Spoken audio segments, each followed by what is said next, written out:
अगर आप एडवेंचर के शौकीन हैं तो दिल थाम के बैठिए, क्योंकि आज SBT इनसाइट यूट्यूब चैनल लेकर आया है आपके लिए एक ऐसे एडवेंचर की कहानी जिसे सुनकर आपके रोंगटे खड़े हो जाएंगे और जिसे आपने पहले कभी नहीं सुना होगा। दुनिया के सबसे ऊंचे और बड़े सीकर माउंट एवरेस्ट को फतेह करने की शुरुआत सन 1921 में ही हो गई थी, लेकिन उसकी चोटी तक कोई नहीं पहुंच पा रहा था।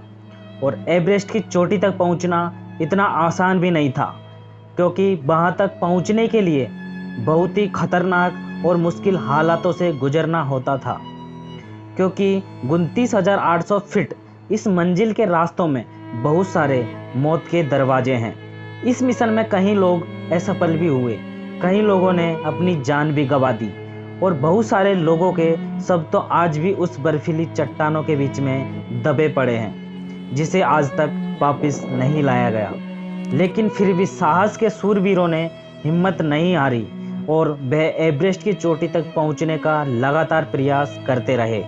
और इन सभी साहस वीरों में से एक थे नेपाल के शेरपा तेनसिंह। सन 1952 में नेपाल के शेरपा तेनसिंह के दिमाग में एवरेस्ट को फतेह करने का जुनून सवार था। जब स्विट्जरलैंड के रेमन लेवर्ट और शेरपा तेनसिंह ने एवरेस्ट को फतेह करने का प्रयास किया था, लेकिन वह उसमें सफल नहीं हो पाए। 1952 में यह दोनों लगभग पूरे एवरेस्ट पहाड़ को चढ़ चुके थे, लेकिन बहुत सारी कठिनाइयों की वजह से इन दोनों को एवरेस्ट की चोटी से महज 1000 फीट नीचे से वापस लौटना पड़ा। मंजिल के इतने करीब होने के बाद भी वापस आ जाने का दुख इन दोनों को था, लेकिन तेनसिंह ने हार नहीं मानी। वह फिर से एक बार फिर सन 1953 में तेनसिंह वह 7 अंग्रेज और न्यूजीलैंड के 2 पर्वतारोही के साथ एवरेस्ट के अभियान के लिए निकल गए। तेनसिंह और उनके साथी ने एवरेस्ट को चढ़ने की शुरुआत 9 अप्रैल सन 1953 को की। बर्फीले रास्ते, माइनस में टेम्परेचर, हिम नदी, कभी भी टूट पड़ने वाली शिलाएं और बर्फीली खाइयों के बीच वह लोग एक के बाद एक कैंप बनाकर अपनी मंजिल के करीब बढ़ते रहे। लगभग 20,000 फीट की ऊंचाई तक पहुंचने के बाद उनके एक साथी ने एक खाई को पार करने के लिए छलांग लगाई और वे हमेशा के लिए उसमें दबने ही वाले थे कि पीछे से समय रहते तेनसिंह ने उनकी तरफ एक रस्सी फेंकी। हेनरी ने रस्सी पकड़कर अपनी जान बचाई।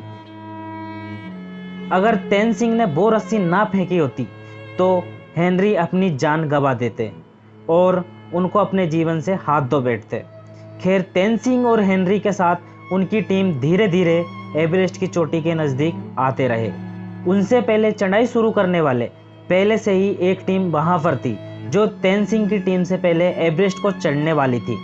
यदि किसी कारण से पहले से ही चढ़ाई कर रही टीम एवरेस्ट को चढ़ने में असफल हो या चढ़कर वापस आ जाए, उनके बाद ही तेनसिंह की टीम को आगे बढ़ना था। हेनरी और तेनसिंह की टीम ने एवरेस्ट की ऊंचाई का आधा से ज़्यादा हिस्सा सफ़र तय कर लिया था। एवरेस्ट की चोटी पर पहुंचने से पहले आने वाला ये आखिरी छोर सबसे खतरनाक माना जाता है। यहाँ पर पहुँचते पहुँचते कई लोगों ने आखिर में अपनी जान भी गंवाई है। एक तरफ उनसे पहले ही आई हुई टीम आगे बढ़ रही थी और 26 मई तक एवरेस्ट के शिखर पर वे लोग मात्र 300 फीट ही दूर थे, लेकिन दूसरी टीम के लोग बहुत ज़्यादा थक चुके थे। उनके शरीर ने जवाब दे दिया था, उनमें अब एक कदम भी चलने की हौसला नहीं था और वे चोटी से महज 300 फीट दूर से ही वापस लौट गए। यहाँ पर इतिहास किसी और के ही नाम लिखा जाने वाला था। दूसरी टीम के वापस लौटते ही तेनसिंह और हेनरी की टीम को आगे बढ़ना था। रात में सोने के बाद तेनसिंह और हेनरी की टीम ने अपनी मंजिल की तरफ कदम बढ़ाए। तापमान लगभग -27 डिग्री सेल्सियस था। स्थिति बहुत कठिन थी, फिर भी इन साहसी वीरों ने हिम्मत नहीं हारी। वह कुदरत और अपने शरीर की कठिनाइयों का सामना करते करते एक के बाद एक कदम आगे बढ़ाते रहे और आगे बढ़ते रहे और सुबह 9 बजे वह लोग दक्षिणी शिखर पर पहुंचे। धीरे धीरे ऑक्सीजन खत्म हो रहा था और अब उनके पास उतना ऑक्सीजन नहीं था कि वह पूरे अभियान को ठीक से खत्म कर सके। तभी तेनसिंह की गति धीमी हो रही थी, उनके पाँव धीरे धीरे भारी हो रहे थे। कुछ यही हाल हेनरी का भी था। हेनरी ने तेनजिंग की तरफ देखा और उनको कुछ समय के लिए रोका और उनकी ऑक्सीजन की नली को साफ किया, क्योंकि उनको सांस लेने में तकलीफ हो रही थी। वह लोग एक के बाद एक आई कठिनाइयों को मात देते रहे और अपने कदम एवरेस्ट की चोटी पर बढ़ाते रहे।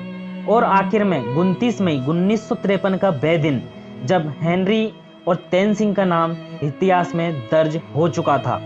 वह सुबह करीब 11:30 बजे वह दुनिया की सबसे ऊंची चोटी, जो कि 29,800 फीट और 8,848 मीटर ऊंचाई वाली चोटी पर पहुंच चुके थे।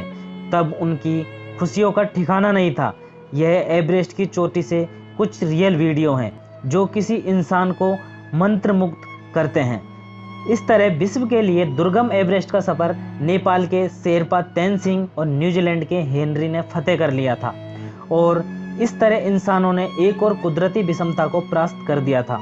आज के लिए इतना ही। अगर आपको वीडियो अच्छी लगी हो तो वीडियो को इतना शेयर करें और वीडियो को लाइक ज़रूर करें। अगर आप नए हैं तो हमारे चैनल SBT इनसाइट को सब्सक्राइब जरूर कर लें, क्योंकि अगली वीडियो में हम इस तरह के एक और शानदार टॉपिक पर बात करेंगे। धन्यवाद।